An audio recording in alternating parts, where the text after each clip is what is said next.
Yes ડોક્ટરમાં આ વિષય અંગે માહિતી આપવા આપણી સાથે જોડાયા છે HCG કેન્સર સેન્ટરના breast cancer surgeon doctor D G Vijay. Ji sir, આપનું સ્વાગત છે. સર, સૌથી પહેલા તો આપની પ્રોફાઇલ વિશે જણાવો. નમસ્તે મિત્રો, મારું નામ ડોક્ટર ડીજી વિજય છે અને HCG કેન્સર સેન્ટરમાં હું બ્રેસ્ટ કેન્સર સ્પેશિયલિસ્ટ તરીકે કાર્યરત છું. બ્રેસ્ટ કેન્સર નિમિત્તે જે બી સર્જરી બધી કરવાની હોય એ તમામ પ્રકારની સર્જરી આપણે આ સેન્ટર ઉપર કરીએ છીએ. જી બિલકુલ ડોક્ટર, ખાસ કરીને આપણે આજે સ્તન કેન્સરની વાત કરવાના છીએ. ત્યારે ગઈકાલે જે સ્તન કેન્સરના દર્દીઓ છે જે ફરી બેઠા થયા છે તેમનો આત્મવિશ્વાસ વધારતી એક ઇવેન્ટ આપના દ્વારા કરવામાં આવી, તો તે વિશે દર્શક મિત્રોને માહિતી આપશો. તમે ખૂબ સરસ વાત કરી. આપણે ગઈકાલે એક ફેશન શો કર્યો જેમાં અમારા 17 બ્રેસ્ટ કેન્સર વિનર્સ અમે એમને કહીએ છીએ, એ લોકોએ રેમ્પ વોક કર્યો અને એ અમે એક બે હેતુથી કે એક લોકોમાં જનજાગૃતિ આવે કે કેન્સર મટી શકે એમ છે, લોકોમાં જે ખોટી માન્યતા છે કે કેન્સર એટલે કેન્સલ એને દૂર કરવા માટે, પ્લસ લોકોમાં એ વિશ્વાસ આવે કે આ કેન્સર મટી શકે એમ છે અને ખૂબ સારી રીતે જીવન જીવી શકીએ, એ સેલ્ફ કોન્ફિડન્સ પાછો લાવવા માટે આ ફેશન શોનું આયોજન કરવામાં આવ્યું હતું. જી બિલકુલ ડોક્ટર, હવે આપણા વિષય તરફ આગળ વધીએ અને વાત કરીએ તો સ્તન કેન્સર શું છે, તમારી મેડિકલની ભાષામાં સમજાવશો. કેન્સર જે સ્તનમાં થાય એને સામાન્ય રીતે સ્તન કેન્સર કહેવામાં આવે છે. એ કોઈ બી પ્રકારની ગાંઠ થાય કે નિપલમાંથી પાણી કે લોહી નીકળે કે બગલમાં ગાંઠ થાય તેના ચિહ્નો છે. એટલે આવું કંઈ બી થાય તો તે સ્ત્રીએ ડૉક્ટરી સલાહ લેવી જરૂરી છે. આ પ્રકારના સ્તન કેન્સરનું પ્રમાણ વધતું જાય છે તમે કીધું એ પ્રમાણે, એટલે તાત્કાલિક મેડિકલ એડવાઇસ લેવી ખૂબ જરૂરી છે. જી બિલકુલ ડોક્ટર, સ્તન કેન્સર થવાના કારણો વિશે વાત કરો. તમે વચ્ચે પેપર્સમાં વાંચ્યું એ પ્રમાણે અમુક હોર્મોનલ ચેન્જીસ બી હોઈ શકે, વહેલી ઉંમરે માસિક આવી જવું, બહુ મોડી ઉંમર સુધી માસિક ચાલુ રહેવું, સ્તનપાન ના કરાવવું, બાળકો ના થવા અને અલગ એ પ્રકારના હોર્મોનલ ચેન્જીસ જે સ્ત્રીમાં થાય છે એના લીધે થઈ શકે. 5 થી 10% સ્તન કેન્સર વારસાગત બી હોય છે, પણ ઓક્સફર્ડનો એક સ્ટડી હમણાં જે બહાર પડ્યો એ પ્રમાણે એ ખાલી બેડ લક પ્રમાણે બી હોઈ શકે. કોઈ બી સ્ત્રીને કોઈ એવા પરિબળો ન હોવા છતાં પણ આ કેન્સર થઈ શકે. એટલે એ ખૂબ જરૂરી છે કે તે લોકો સજાગ રહે અને આના માટે તપાસ કરાવતા રહે. જી બિલકુલ, સ્તન કેન્સર વસ્તીના કેટલા પ્રમાણમાં જોવા મળે છે અને તેનું પ્રમાણ વધી રહ્યું છે, તો તે વધવાનું કારણ શું છે તે વિશે પણ જણાવશો. દેશભરના આંકડા પ્રમાણે 1,25,000 થી 1.5 લાખ સ્તન કેન્સરના નવા કેસ નોંધાય છે. આ રોગનું પ્રમાણ વધી રહ્યું છે એનું એક્ઝેક્ટ કારણ હજુ ખબર નથી પડતી, પણ કોઈ હોર્મોનલ ચેન્જીસના લીધે આ વધતું હોય એવું લાગે. સરારેશ એવું કહેવાય કે 22માંથી એક સ્ત્રીને આ રોગ થવાની સંભાવના રહે છે. બીજું એક વસ્તુ એ છે કે વેસ્ટર્ન કન્ટ્રીઝ કરતાં આપણે ત્યાં આ રોગ થોડી નાની ઉંમરમાં થાય છે, એટલે 40-45 વર્ષે બી આ રોગ થવાની સંભાવના છે. એટલે એવું જરૂરી નથી કે આ રોગ કોઈ મોટી ઉંમરે 60-70 થાય એવું જરૂરી. જી બિલકુલ ડોક્ટર, આગળ આપની પાસેથી જાણવા માંગીશ કે સ્તન કેન્સરના જોખમો કેટલા છે અને તેની ગંભીરતા કેટલી કહી શકાય. સ્તન કેન્સરમાં જો ગાંઠ ત્યાંને ત્યાં મોટી થાય તો એમાંથી ચાંદુ પડે, લોહી નીકળે અને ત્યાં ઇન્ફેક્શન થાય, બગલમાં પ્રસરે તો હાથે સોજા આવી શકે. પણ સૌથી ગંભીર વાત એ છે કે આ શરીરના કોઈ પણ ભાગમાં પ્રસરી શકે. જો મગજમાં જાય તો ખેંચ આવે, ફેફસામાં જાય તો એનું પાણી થાય, શ્વાસ ચડે, લીવરમાં જાય તો કમળો થાય, અથવા કોઈ હાડકામાં જતું રહે તો મણકા કે કોઈ બી લાંબા બોન્સનું ફ્રેક્ચર પણ થઈ શકે. એટલે એ જરૂરી છે કે આપણે એનું વહેલું નિદાન કરીએ, એપ્રોપ્રિએટ ટ્રીટમેન્ટ કરીએ અને રોગને મટાડી દઈએ. જી બિલકુલ ડોક્ટર, સ્તન કેન્સરની સારવાર માટે એક રેડિયોથેરાપી ટ્રીટમેન્ટ છે, તો તે શું છે અને તેને કરવાની પ્રક્રિયા શું છે તે વિશે દર્શક મિત્રોને સમજ આપશો. રેડિયોથેરાપી એક સ્પેશિયલ રેડિયેશન મશીન, લિનિયર એક્સેલરેટર નામના મશીનથી જે બાજુ ઓપરેટ કર્યું હોય ત્યાંને ત્યાં ફરી ઉથલો ના મારે એ માટે રેડિયોથેરાપીનો ઉપયોગ કરવામાં આવે છે. જી બિલકુલ ડોક્ટર, રેડિયોથેરાપીની સારવારથી કોઈ આડઅસરો થઈ શકે છે.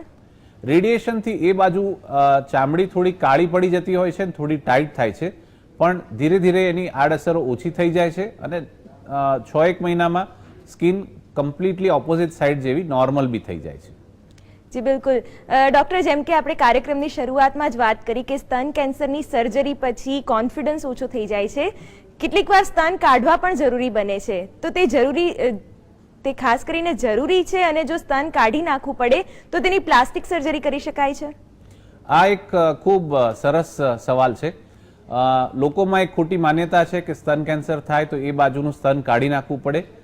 અમે અહીંયા HCG કેન્સર સેન્ટરમાં તકરીબન 40% થી 50% બ્રેસ્ટ કેન્સરના પેશન્ટ્સને બ્રેસ્ટ બચાવી શકીએ છીએ, એને બ્રેસ્ટ કન્ઝર્વેશન સર્જરી કહેવાય.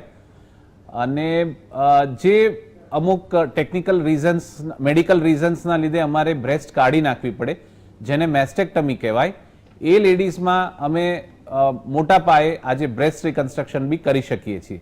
એ આઈધર પેટ ઉપરથી ચરબી લઈને એ ટિશ્યુ બેઝડ બી કરી શકીએ અથવા સિલિકોન ઇમ્પ્લાન્ટ વાપરીને એનાથી બી આપણે બ્રેસ્ટ રિકન્સ્ટ્રક્શન કરી શકીએ. પેશન્ટનો સેલ્ફ કોન્ફિડન્સ બ્રેસ્ટ હોવાથી ઓબ્વિયસલી વધારે હોય છે. જી બિલકુલ ડૉક્ટર, આગળ આપની પાસેથી જાણવા માંગીશ કે આ પ્રકારના કેન્સરનું વહેલું નિદાન કરવાની પદ્ધતિઓ કઈ કઈ છે? વહેલું નિદાન કરવા માટે સ્ત્રીએ પોતે સજાગ રહેવું પડશે, પોતાના સ્તનમાં થતા ફેરફાર એણે નોંધવા પડશે. માસિકના 7 દિવસ બાદ 10 દિવસ બાદ એ પોતાની જાત તપાસ કરી શકે. એક સ્પેસિફિક ડ્રીલ છે, એ પોતાના ગાયનેકોલોજિસ્ટ પાસે શીખી શકે.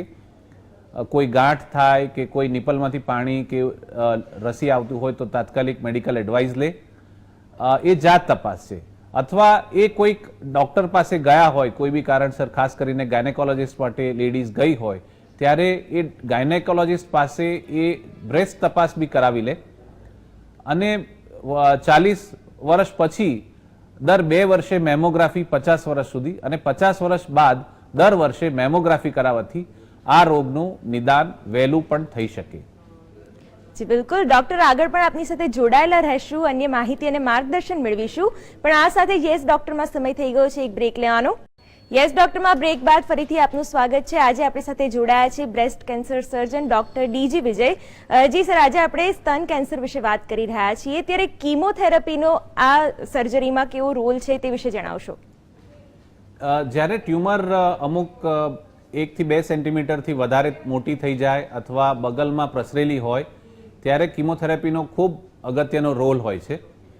કીમોથેરાપી એટલે આપવામાં આવે કે કોઈક બારીક કેન્સરનો કણ શરીરમાં કશે ફરતો હોય તો એ ઉથલો ના મારે, એના માટે જરૂરી છે. એટલે બ્રેઇનમાં, ફેફસામાં, લીવરમાં, હાડકામાં કોઈ બી જગ્યાએ ઉથલો પાછળથી ના મારે અને રોગ કાયમ માટે મટી જાય, એટલે સર્જરીના આશરે 3 થી 4 અઠવાડિયા બાદ એમને કીમોથેરાપી આપવામાં આવે છે. જી બિલકુલ ડૉક્ટર, સ્તન કેન્સરની જે સર્જરીઝ છે એમાં એડવાન્સમેન્ટ્સ કયા આવ્યા છે, શું નવું છે તે વિશે જણાવો. મેં કીધું એ પ્રમાણે બ્રેસ્ટ કન્ઝર્વેશન અને રિકન્સ્ટ્રક્શન આ 2 નવી પદ્ધતિ છે. ઘણા વખતથી અમે એને કરી રહ્યા છીએ અને એના ખૂબ સારા પરિણામ આપવાથી પેશન્ટ્સ ખૂબ સેટિસ્ફાઈડ છે. બીજું એક નવું અમે એ કરીએ છીએ કે જે પેશન્ટ્સને કીમોથેરાપીની જરૂર હોય એમને અહીંયા ઓપોઝિટ છાતી ઉપર એક નવી ડબ્બી મૂકતા હોઈએ છીએ, એને પોર્ટ કહેવામાં આવે.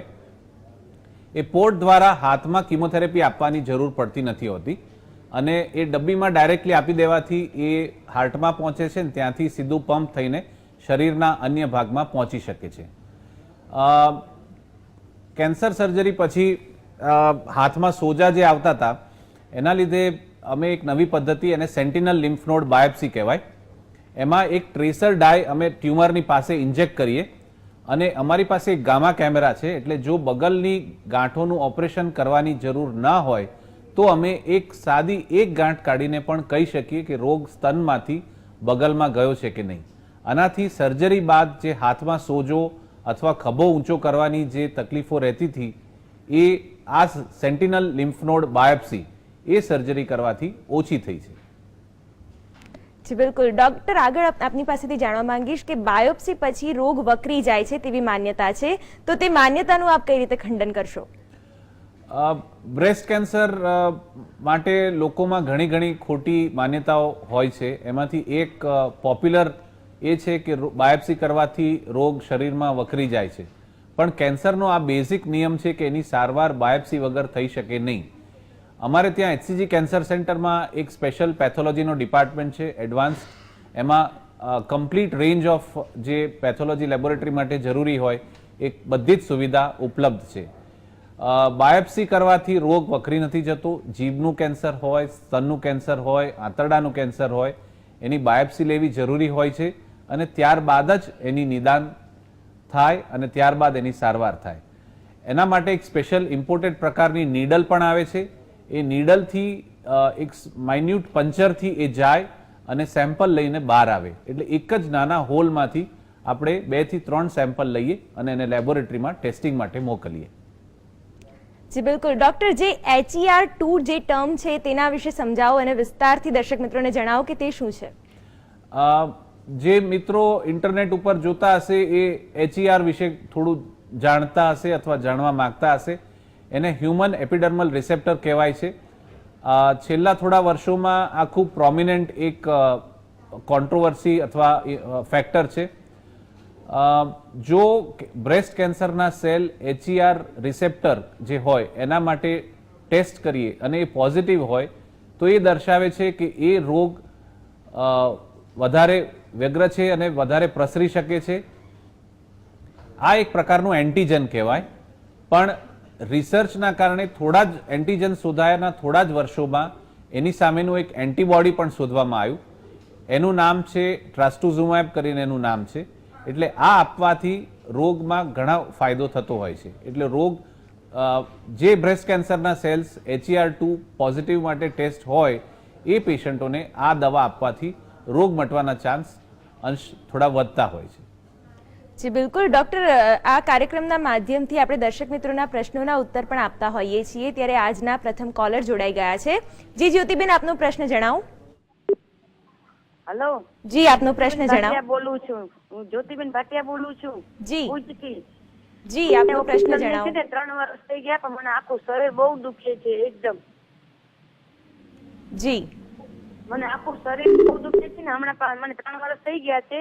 પણ જે ડાબી બાજુમાં મને સ્તન કાઢી નાખ્યું છે ને એ બાજુ ડાબા હાથમાં પણ મારું હાથે દુખે છે. સામે 2-4 દિવસથી મને તાવ પણ બહુ આવી ગયો છે ને ખબર નથી પડતી, આખું શરીરમાં બહુ દુખાવો રહ્યા કરે છે ને ફેફરો ગોળી હું ખાઉં છું. જી, શું કહેશો ડોક્ટર? આ એક સરસ સવાલ છે. સર્જરી પછી એ સાઈડ ઉપર ફિઝિયોથેરાપી કરવી, હાથની મૂવમેન્ટ નોર્મલ રહે, ખભો કમ્પ્લીટલી ઊંચો થાય, બધું જ કામ કરી શકે એ જરૂરી છે. એમનો જે પ્રશ્ન છે જેમાં એમને આખા શરીરમાં દુખે છે એના માટે રોગ બીજે કશે પ્રસરેલો છે કે નહીં એ જાણવું જરૂરી છે. એટલે છાતીનો ફોટો, પેટની સોનોગ્રાફી અને એક આલ્કલાઇન ફોસ્ફેટેસ નામનો લોહીનો ટેસ્ટ ભુજમાં બી થઈ શકશે. એ લોકો અમદાવાદ ખાતે આવે તો એમને એક બોન સ્કેનનો ટેસ્ટ કરાવવો પડે, જેમાં આપણે આખા શરીરના હાડકામાં રોગ કશે છે કે નહીં એ કરાવી લેવો પડે. એમનો કયા સ્ટેજમાં હતો, અત્યારે શું છે એ જોવું પડે. એ જે ગોળી લઈ રહ્યા છે એ બરાબર છે. એની સાથે કેલ્શિયમની અને બીજી એક પ્રકારની કેલ્શિયમની દવાઓ લેવાથી એમને હાડકામાં દુખાવો એ ઓછો થઈ જાય એવું મારું માનવું છે. એમના જે પર્ટિક્યુલર કેન્સરના ડૉક્ટર હોય એમની સલાહ લે અને આ કોઈ અસાધ્ય પ્રોબ્લેમ નથી કે હાડકામાં શરીર દુખે એ ના મટી શકે. જી બિલકુલ, આશા રાખીએ આપને આપના પ્રશ્નનો ઉત્તર મળી ગયો હશે. ડોક્ટર, આપણે HER2 વિશે વાત કરતા હતા, તો HER2 પોઝિટિવ ટ્યુમર શું દર્શાવે છે? એ મેં કીધું એ પ્રમાણે એ દર્શાવે છે કે આ રોગ વધારે એગ્રેસિવ હોઈ શકે, બોડીમાં બીજે કશે સ્પ્રેડ થઈ શકે અને ઉથલો મારવાના ચાન્સીસ, મટી જવાના ચાન્સીસ ઓછા પણ થઈ શકે. એટલે એ એન્ટીજન માટે ટેસ્ટ કરીએ ત્યારે સ્પેસિફિકલી આપણે એની સામે નસીબદાર છીએ કે એની સામેની એન્ટીબોડી બી અવેલેબલ છે. મેં કીધું એ પ્રમાણે ટ્રસ્ટુઝુમેબ, અને એ આપવાથી આ એક ફેક્ટરનું આપણે કાઉન્ટર કરી શકીએ. જી બિલકુલ ડોક્ટર, HER2 સ્ટેટસ કેવી રીતે જાણી શકાય છે? એના માટે એક મેં કીધું એ પ્રમાણે અમારે ત્યાં લેબોરેટરી ટેસ્ટ છે, એને ઇમ્યુનોહિસ્ટોકેમિસ્ટ્રી કહેવાય, IHC. એ કરવાથી HER2નું ટેસ્ટિંગ થાય છે. 0 અથવા +1 હોય તો એ નેગેટિવ ગણાય, +2 એટલે ઇક્વિવોકલ અને +3 એટલે પોઝિટિવ. અને જે ઇક્વિવોકલ રિઝલ્ટ છે જેમાં તેના માટે ફિશ નામનો એક બીજો ટેસ્ટ છે જે કરવાથી આપણે ચોક્કસ પ્રમાણે જાણી શકીએ કે પેશન્ટના કેન્સરના કણ HER2 પોઝિટિવ છે કે નહીં. જી બિલકુલ, આ સાથે જ એક દર્શક મિત્ર જોડાઈ ગયા છે, તેમની સાથે વાત કરીએ. રાજુભાઈ, આપનો પ્રશ્ન જણાવો. હા, પેઝેટ ડિસીઝ અને કેન્સરમાં શું ફેર છે અને કિમોથેરાપી લેવાથી એમ કે એનું કઈ આડઅસર છે કે શું છે કે પેઝેટ ડિસીઝ હોય પછી ફરી થાય એવું ખરું કઈ?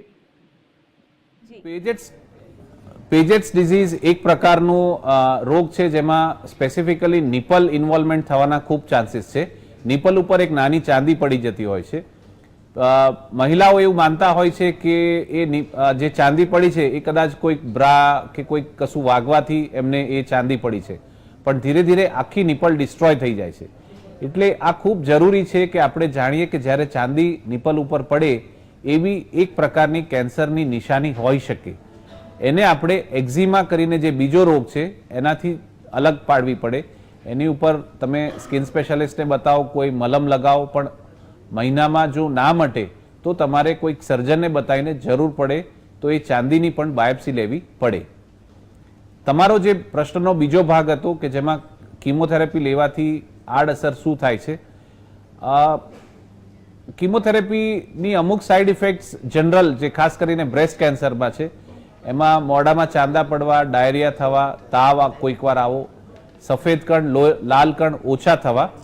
પણ લેડીઝને જે સૌથી વધારે ચિંતાજનક હોય છે એ હેર લોસ હોય છે. એમના વાળ ઓછા થઈ જવા અથવા કમ્પ્લીટલી જતા રહેવા.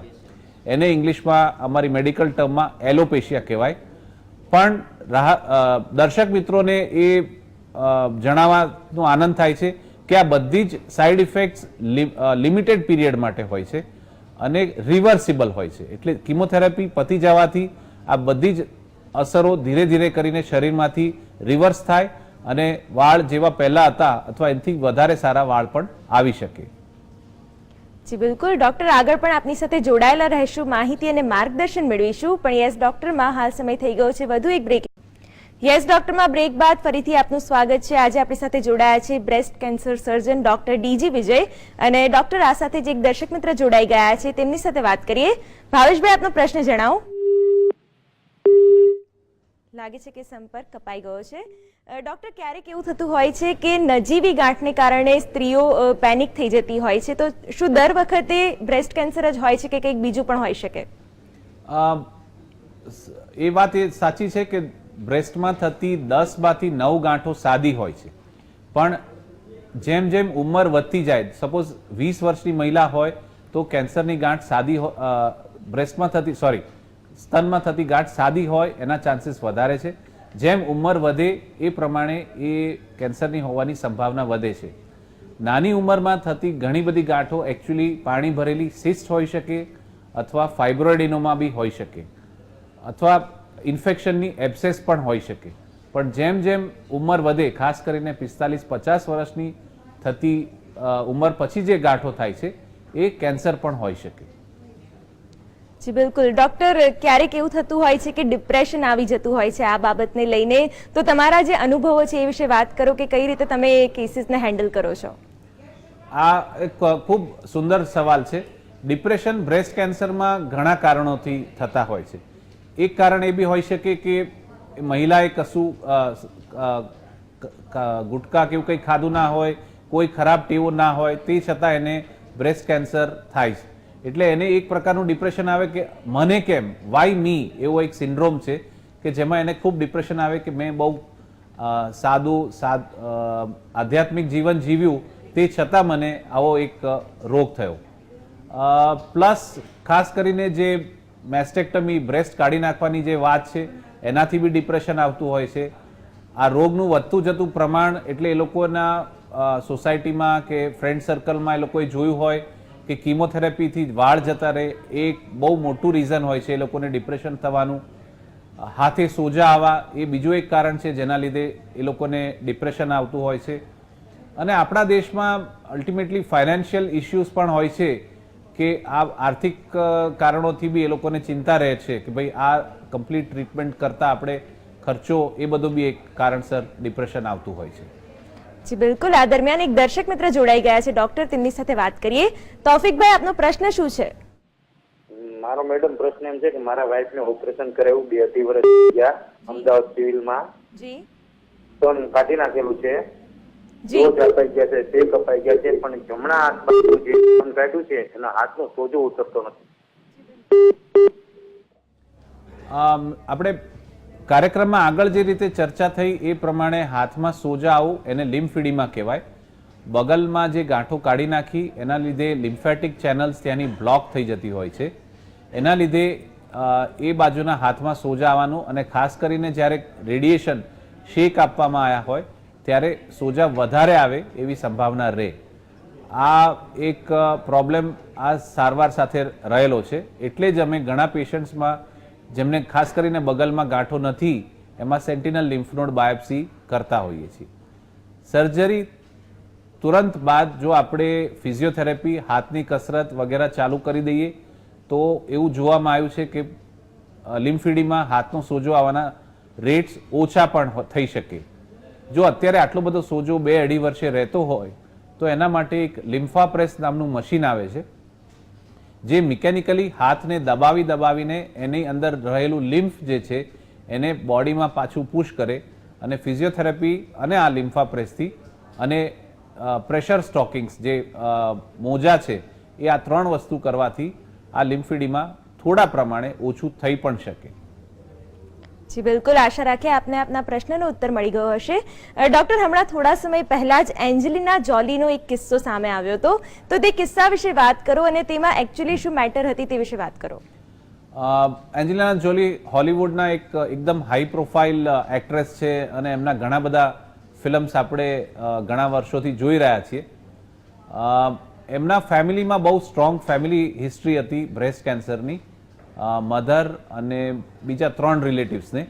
એવા સંજોગોમાં એમણે એક ટેસ્ટ કરાયો જેનું નામ છે BRCA1. 2 જીન શોધવામાં આવ્યા છે, એકનું નામ BRCA1 અને BRCA2. આ 2 જીન્સનું ટેસ્ટિંગ કરવાથી પેશન્ટને બ્રેસ્ટ કેન્સર અને ઓવેરિયન કેન્સર, અંડાશયનું કેન્સર થવું એની સંભાવના વધતી હોય છે. એટલે એન્જલિના જોલીએ આ ટેસ્ટ કરાયો અને એ પોઝિટિવ ટેસ્ટ થઈ એટલે એણે ત્યાં એડમિટ થઈને બંને બાજુના બ્રેસ્ટનું ઓપરેશન કરાવીને કઢાવી નાખી અને ઇમ્પ્લાન્ટ સર્જરી કરવાથી બંને બ્રેસ્ટનું રિકન્સ્ટ્રક્શન પણ કરાયું. જી બિલકુલ. ડોક્ટર, આવા કિસ્સાઓમાં મોટિવેશનલ ફેક્ટર તરીકે તમે કઈ રીતે પેશન્ટને હેન્ડલ કરો છો તે વિશે જણાવો. આ ક્વેશ્ચન તમારા પ્રીવિયસ ક્વેશ્ચન ડિપ્રેશન સાથે રહેલું છે. ડિપ્રેશન સારવાર દરમિયાન અને ઘણા પેશન્ટ્સને તો આજીવન એમની સાથે રહે છે. દર વર્ષે અમે ઓક્ટોબર જે છે એ બ્રેસ્ટ કેન્સર અવેરનેસ મંથ તરીકે વિશ્વભરમાં WHOના રેકમેન્ડેશન પ્રમાણે એને બ્રેસ્ટ કેન્સર અવેરનેસ મંથ તરીકે ઉજવવામાં આવે છે, જેમાં બ્રેસ્ટ કેન્સર વિશેની માહિતી અને લોકોને મોટિવેશન અને ડિપ્રેશનમાંથી બહાર કાઢવા માટે અલગ અલગ પ્રકારની પ્રવૃત્તિ થાય છે. આ વર્ષે મેં કીધું એ પ્રમાણે ફેશન શો કર્યો. એની પહેલાં અમે લેડીઝ માટે એક કુકિંગ કોમ્પિટિશન પણ કર્યું. આ જે ગઈકાલની ઇવેન્ટનું નામ ફોરએવર ગોર્જિયસ હતું. એની પહેલાંની ઇવેન્ટ ફોરએવર બ્યુટીફુલ જે એક ટોક શો હતો, ફોરએવર હેલ્ધી જે એક કુકિંગ કોમ્પિટિશન હતી જેમાં મહિલાઓએ એમની રેસિપીસ અમને મોકલી આપી. એ હોટલના શેફે એમાંથી 35 રેકમેન્ડ કરી અને એમાંથી 35 મહિલાઓએ જે વાનગીઓ બનાવી એ ચાખીને એ હોટલના શેફે એમાંથી 5 જણાને ઇનામ પુરસ્કાર પણ આપ્યું. એવી રીતે ગયા વર્ષે અમે રિવરફ્રન્ટ વોક કર્યું, ત્યાં ગરબા બી ગાયા અને ઘણી બધી પ્રવૃત્તિ એની પહેલાંના વર્ષે કાંકરિયા ઉપર, એવી રીતે અલગ અલગ વેન્યુઝ ઉપર રેલેવન્ટ થીમ્સ ઉપર લોકોને ડિપ્રેશનમાંથી અને એક જીવન જીવવાની જે મજા આવી જોઈએ એના માટેના આપણે પ્રયત્નો ચાલુ છે. જી બિલકુલ. ડોક્ટર, આજના વિષયને સંલગ્ન અમારા દર્શક મિત્રોને શું ટિપ્સ આપશો? બ્રેસ્ટ કેન્સરનું પ્રમાણ વધતું જાય છે. દરેક મહિલાએ સજાગ રહેવાની જરૂર પણ છે. બ્રેસ્ટ જાત તપાસ, ડોક્ટરી તપાસ અને મેમોગ્રાફી કરાવવાથી આ રોગનું વહેલું નિદાન થઈ શકે. બ્રેસ્ટ કેન્સર હોય તો દરેક વખતે સર્જરી કરીને મેસ્ટેક્ટમી આખી કાઢી નથી નાખવાની જરૂર. એને સ્તનને બચાવી પણ શકાય. એમાં કીમોથેરાપીનો રોલ છે અને કીમોથેરાપી આપવાથી મટવાના ચાન્સીસ આપણા વધે છે. ઘણા બધા દર્દીઓને હાથમાં સોજો આવતો નથી. આ રોગથી હવે ગભરાવા જેવું નથી અને અમારી પાસે બહુ સ્ટ્રોંગ બ્રેસ્ટ સપોર્ટ ગ્રુપ છે, જે લેડીઝ એકબીજાને આ સમય દરમિયાન એકબીજાને સપોર્ટ કરે છે. એમની સાથે વાત કરવાથી આ રોગમાંથી એ લોકો ખૂબ સારી રીતે ઉભરીને બહાર પણ નીકળી શકે છે. જી બિલકુલ ડૉક્ટર, તમે અમારી સાથે જોડાયા, માહિતી અને માર્ગદર્શન આપ્યું તે બદલ આપનો ખૂબ ખૂબ આભાર. Thank you. તો આ સાથે યસ ડૉક્ટરમાં હાલ બસ આટલું જ. આપ જોતા રહો GS TV. નમસ્કાર.